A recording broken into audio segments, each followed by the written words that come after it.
So for everybody in the chat, our guest, Ben, co-chair of the DSA organizing committee in the city of Mind Your Fucking Business, is here and joining us. Again, I said it before, pronouns they, them. I'll probably fuck that up a couple times. But Ben is patient with me. Welcome to the show. Tell us a little bit about yourself. I am one of the co-chairs of a DSA organizing committee, which is the step before chapter status. We're just waiting on that right now.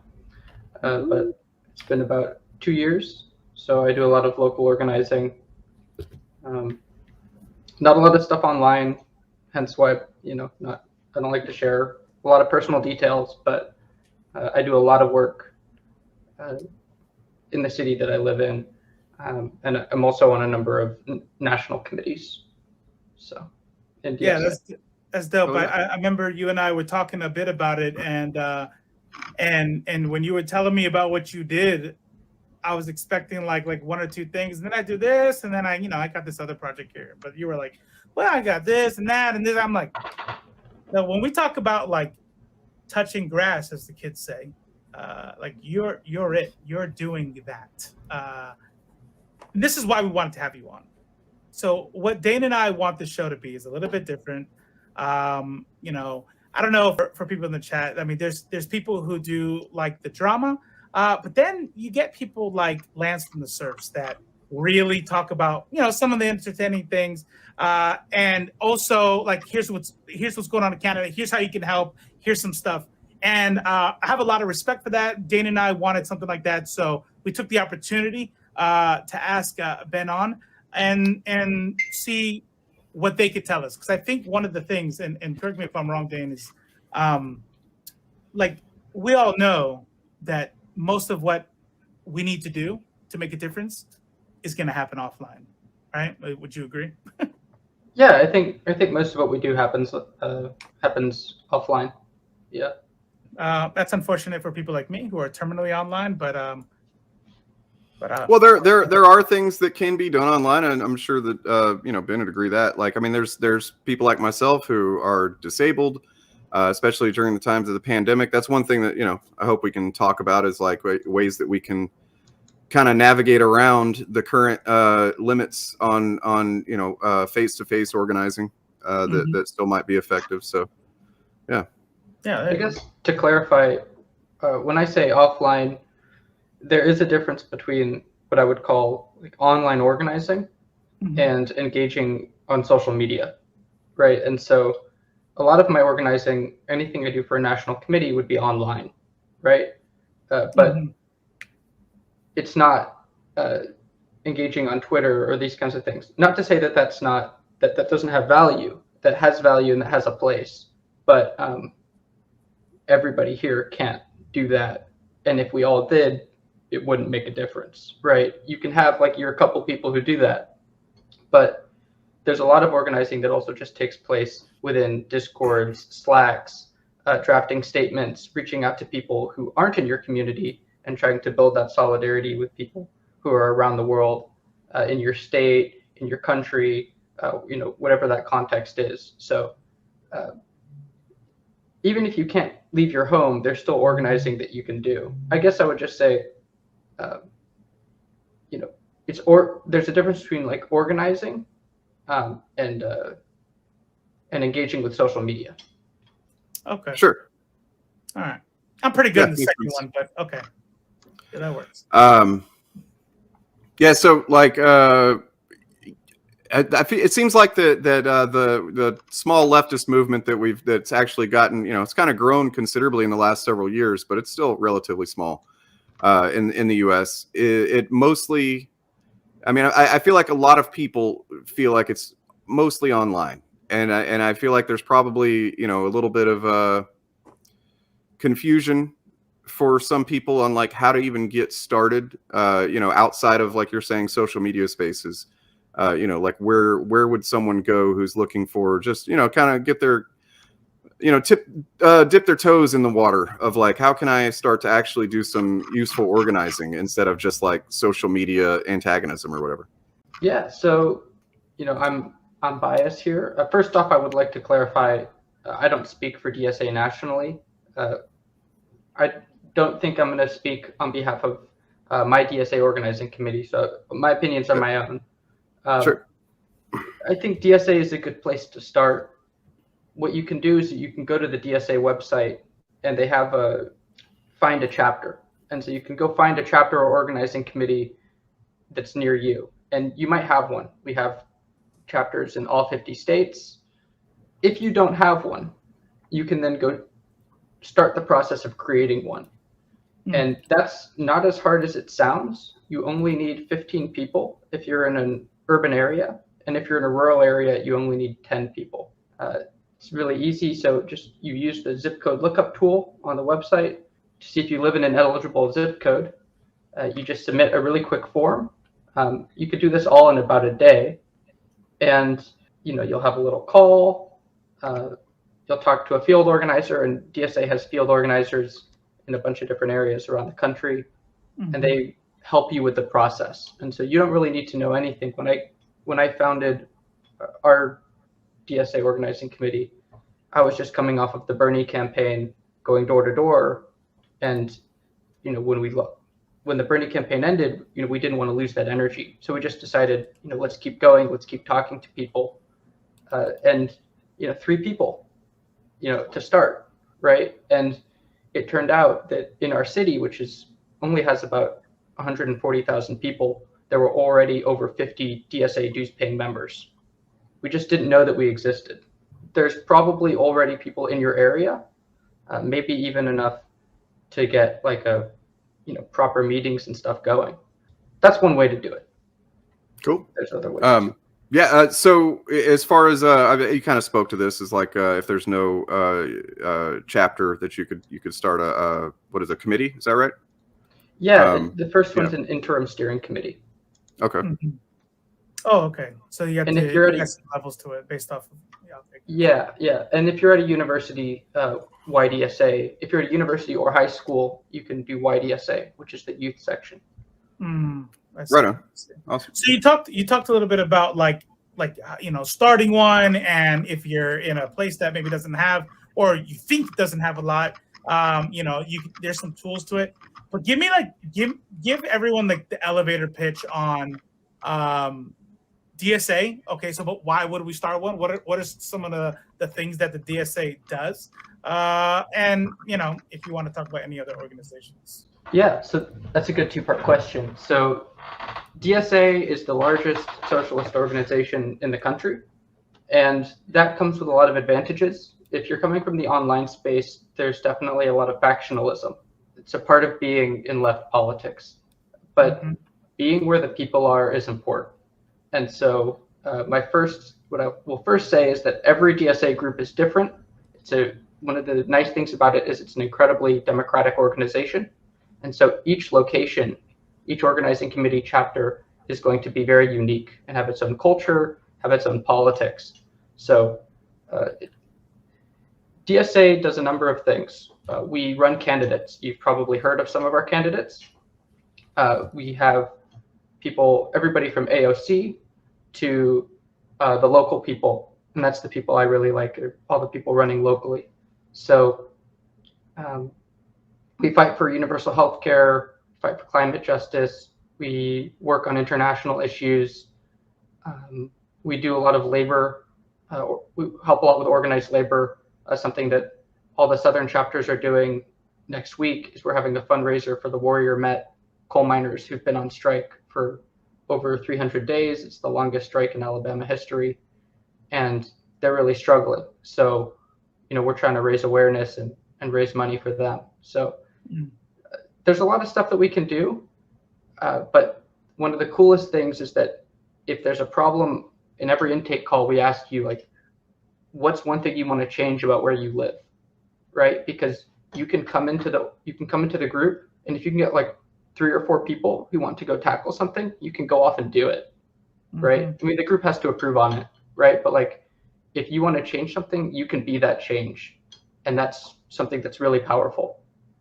It actually doesn't take a lot of people to affect change at a local level. Sure. And then Yeah. for other organizations, if there's not DSA in your area and you don't want to start one, Food Not Bombs does fantastic mutual aid work, and they have that all across the world. There are neighborhood associations, which, it's always good to join your neighborhood association. There's cop watch groups. There's tenant unions and organizations that help renters. There's local mutual aid funds. There's each city might have like their own local organizations that you'll just kind of have to look up. Yeah, and there's Facebook groups and stuff like that too, where you can find out all about that. So, yeah. All Right on.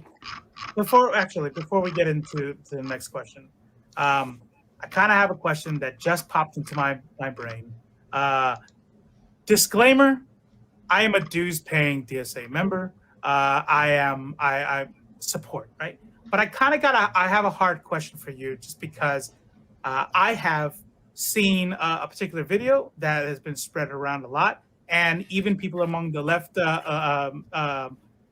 left-wing types have said, "Well, yeah, that's great, they're lefties and all, but how effective can they be when this is how they run their stuff?" And I'm talking about the 2019 conference, where it was obviously spliced dishonestly, right? But it was really hard to watch. Interrupted a lot by just a lot of crap. Are you familiar with the video I'm talking about? I think I'm somewhat familiar. To tell you the truth, as a local organizer, and I'm the person who interacts with national, right? We don't do that much with national. You send delegates to the convention every 2 years. I know that there's been a lot of like compilations of DSA stuff. I know like Fox News loves to put their cameras in our conference and like cut it up and stuff. I've heard of the video. I've probably seen it at some point. It hasn't really crossed my mind that much. I don't think that that's representative of what organizing with DSA is like. I'll say that some of my favorite meetings happen around a campfire. One of our members had a bunch of kittens under his house, so we were just like smoking s'mores and hanging out with kittens, talking about how we're going to like mobilize and organize where we are. When you kind of get to like the big conference, that's where you have like all of the caucuses within DSA, which are like our political parties within it, all the factions. Like that's where factionalism happens. And the relevance of the conference to what you do in your city, it really depends here by conference by conference. But I don't think that that's representative of DSA. And what was it? The last election? What was it, like 14 DSA backed candidates won seats? Was it or was more than that, right?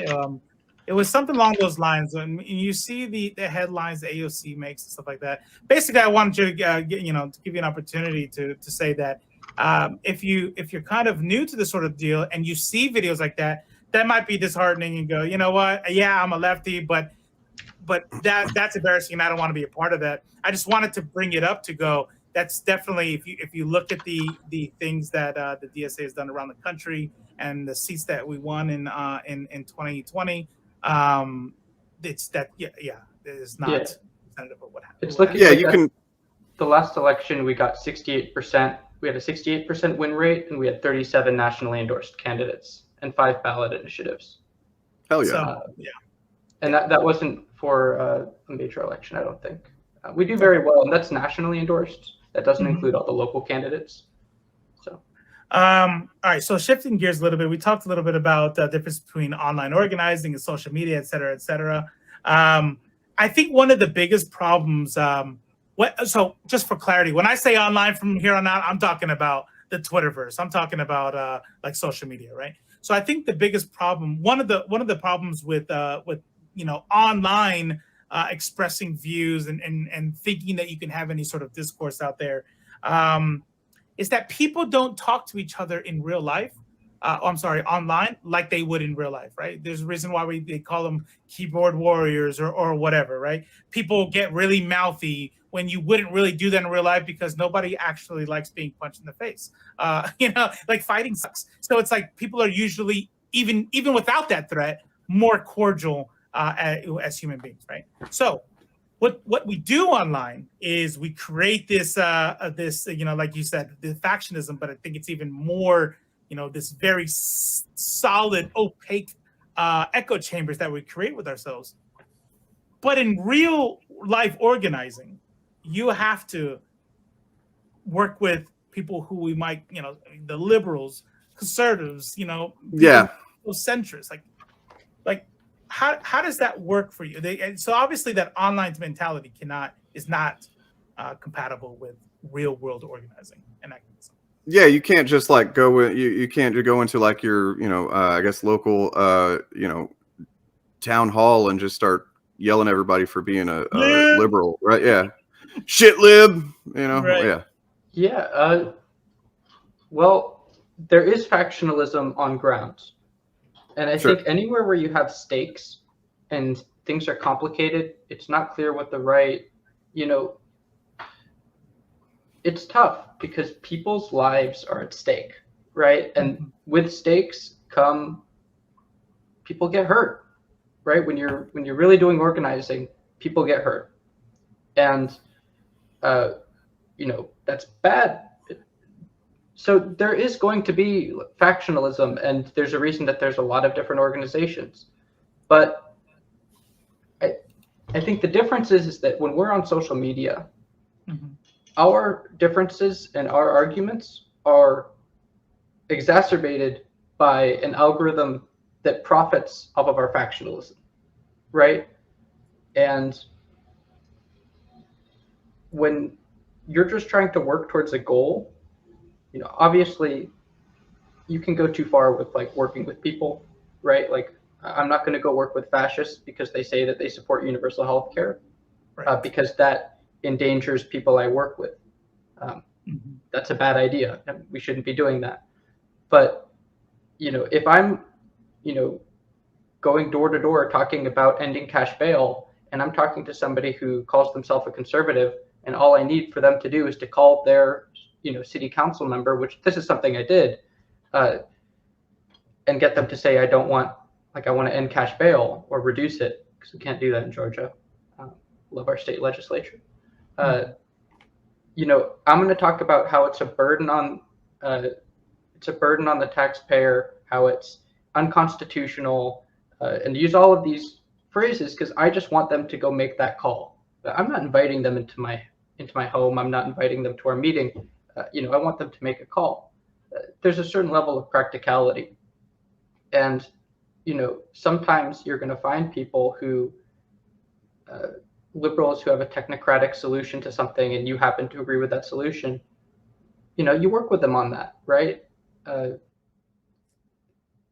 There's always going to be factionalism. I think when you're on ground, though, there's the ability to really just sit down and have a cup of coffee with somebody.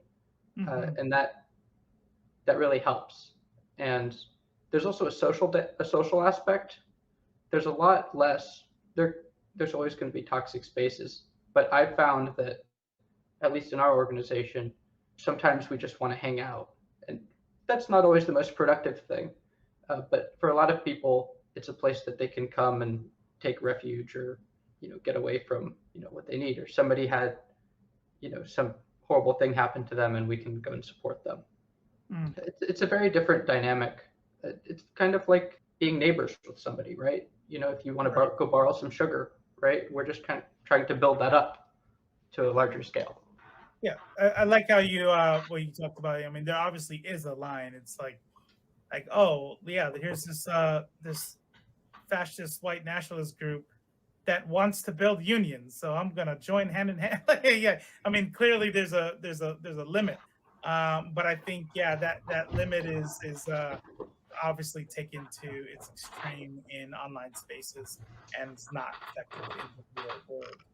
I said this example a couple of weeks ago or last week, I can't remember, where you were talking about even using anti-vaxxers, and you were saying something along the lines of, yo, if you have people who are at work and they're mad about vaccine mandates, maybe let them know that unionizing would be a good way to get their voice heard. And you're getting this sort of well, I mean, just kind of, wouldn't that mean that you're like inviting unvaccinated people into your, and like, let's get together with some unvaccinated people? I don't think, well, I think it's more so if you're at the workplace and you notice your coworkers talking about how they're really upset about a vaccine mandate.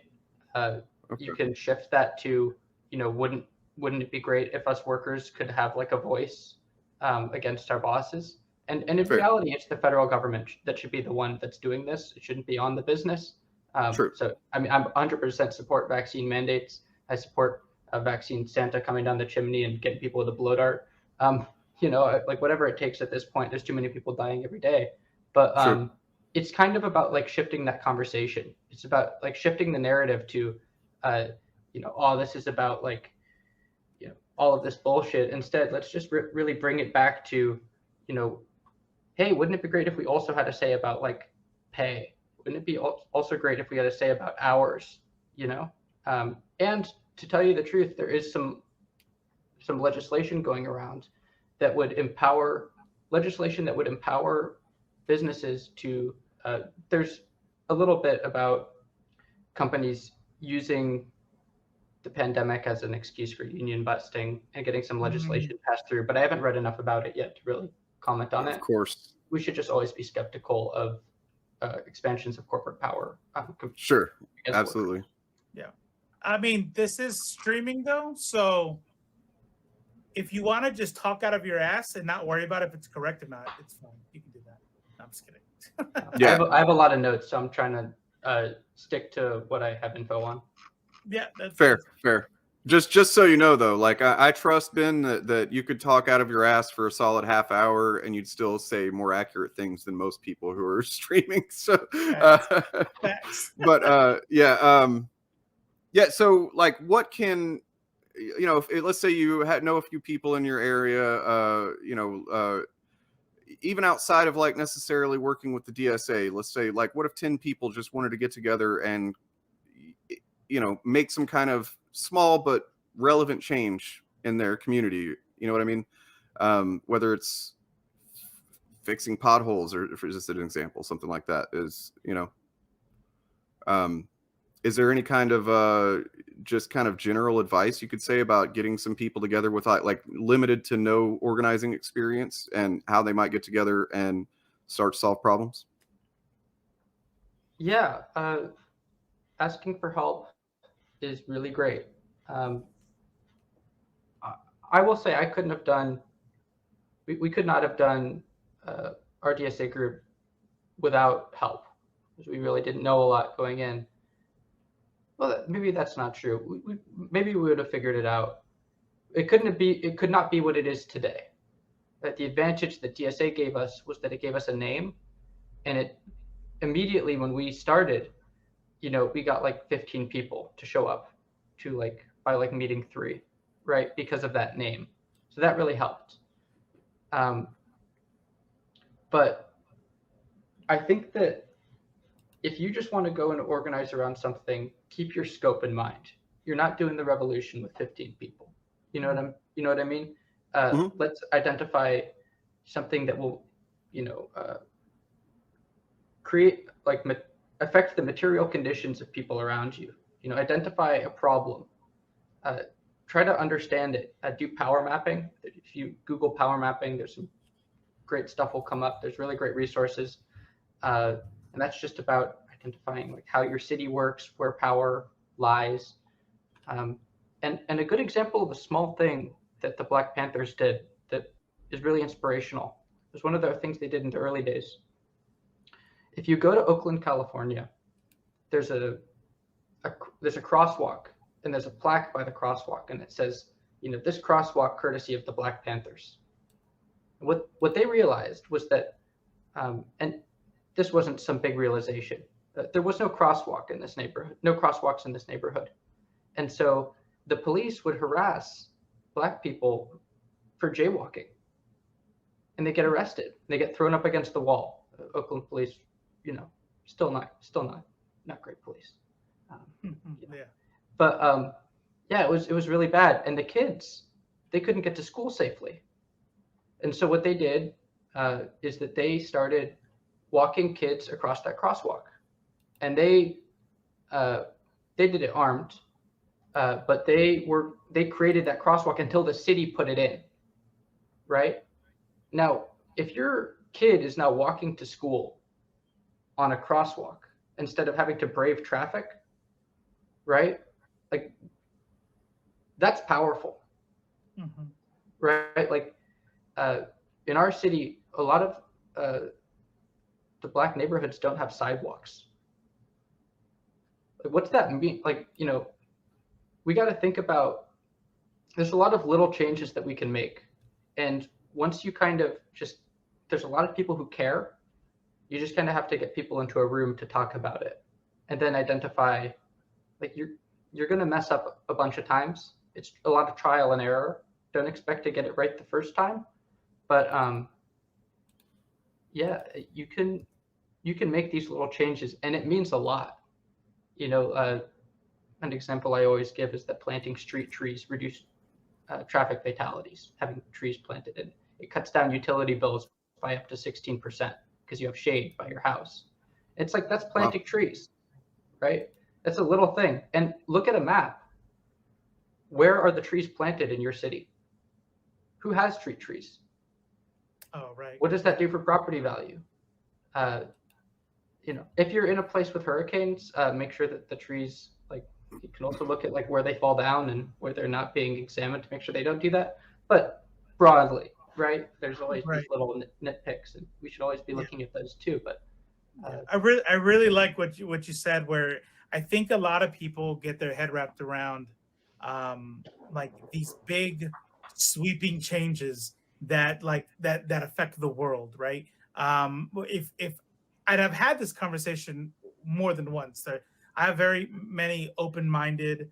Okay, tell me about this. Why do you think you're a socialist now? I'm like, well, yeah, I am, and it's like, why would you even do that? There's not enough of them to win anything. You can't make any difference, and so that could be disheartening at first until you're like, okay, well, I mean, you mentioned the Black Panthers. Didn't they do the free lunch program also? It's like where you're sitting there and you're like, a crosswalk, trees. I think Dylan Burns, bringing it back to online streamers, but Dylan Burns was sitting there and somebody challenged socialism, thinking that it was going to get like a gotcha at him, and he's like, I don't give a fuck about any of that. I don't give a fuck about like what labels you want or what gotchas you have.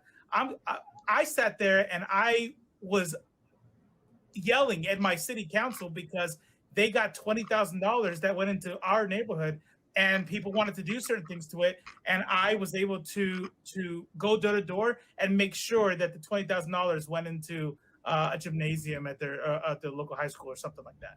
Like, it's like, that's like, okay, so you don't get a president of the United States. Great. Is that it? Is a senator the only thing you want to do? Yeah. I don't think that it's I mean, you're absolutely right, and I also think on top of that it's power of example as well. I would think, because like there is this kind of general feeling that how are we supposed to almost like a kind of doomer thing where it's like what's the point of making these small changes when all these big things need to be done and they're not going to be done? You know what I mean? Like this, we can't get these important, like climate change. It kind of creates this doomer perspective a little bit, I believe. But at the same time, if you just doing examples like what Dylan talked about and all the things that you've talked about, Ben, like that shows people that like it is possible to organize and create your own power and get something done. And if enough people were doing that type of stuff, then it seemingly theoretically would work to broader effect over time. So yeah, to elaborate on that, it really works. The local level is where politics start. The Democrats have failed at a local level. If you're a local candidate, you're not going to get money from the Democrats, right? It's just not something that they allocate enough funds to. And frankly, like, well, we don't need to talk about that type of stuff. But the Republicans have been successful. Conservatives have been successful because of their local organizing. They take school boards. They take city council seats. They take these little committees, election committees, all of this stuff. And that's where they've won. You know, if we had, you know, a Bernie Sanders as president right now, right? Yeah, student debt would be gone and some other stuff would be gone. But you think Bernie's getting anything through the Senate, right? Like, you think Bernie can get anything through this Congress? It's just having the presidency is not. It's not everything. It's probably only, if we're going to go the route of the presidency, right? It's maybe 10-15%, right? That's not where the change comes from. The change comes from, you know, organization, base building. It's a tough thing, and it's a lot of work, and it's not sexy, right? But like, I would rather have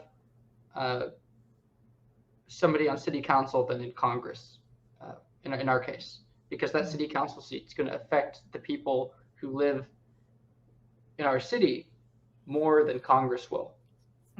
And the squad is great and whatever, and they do good stuff, but you know, there's not a lot of them, and I support there being more, but that's not where our change is going to come from. City council, rent stabilization boards, accountability boards, utilities. If you're in Texas, railroad commission, I think, does all the utilities, or like all the oil and gas stuff. It could be, I think, you know, like, there's all of these interesting positions. Hell, you could even run for sheriff. Maybe be careful if you're going to do that, though. I mean, Hunter S. Thompson did it in the 70s, so, you know. Yeah, I think that there was somebody who ran on the position, like on the platform of fuck the police, and won as sheriff somewhere a couple elections ago. Like, it was just empty. If you're qualified, like, there's a lot of uncontested judge elections. You know, like, conservatives take all the judge. You know, if we're, you know, there's a lot of places where we can do stuff, and you'd be surprised how much of it's uncontested. Right. Yeah. I definitely think that when you talk about like which is more important, or where would you rather, it's definitely, what are you trying to do, right? It kind of goes back to that first question you ask people when they're doing their onboarding for the DSA, like what are you wanting to do? And I think at all different levels there are things that are priorities or whatnot, and I would say, like, for example, like protecting the right to, you know, bodily autonomy for women and medical health. I want them in the Senate. We need that legislated, because it's clearly not safe in the hands of the Supreme Court. You know, things like that, to where it's like, I guess it's a chicken or the egg thing, right? But I lean towards what you're saying, because once you get that, because people are affected, you know, I'm not a theory head, but I'm going to say the material conditions, right? People are affected by that. So when you start seeing that stuff being taken care of at the city level, and all that, that's going to affect votes, and then you can get those higher levels because people are seeing how that affects their everyday life. So yeah, I like that. I'd say the last thing I'd say is that a lot of the discourse that happens online is less. People who organize in person aren't as familiar with it, or the things that might be talked about online aren't being talked about as much in person. So I think that if you're making that transition, you know, be ready to listen and to observe and to learn, and there'll be you know, I'm sure that there are people who love to talk about theory, and I'm sure there's people who love to talk about you know, online drama and stuff, but there's just going to be a whole host of local issues that you might not be aware of, and that's what people are talking about, and that's what people are debating, and it's interesting. It can be, you know, really rewarding. So just be prepared. It might not be what you expected, but I think you'll enjoy it. I think you'll, you know, hopefully be able to make some positive change.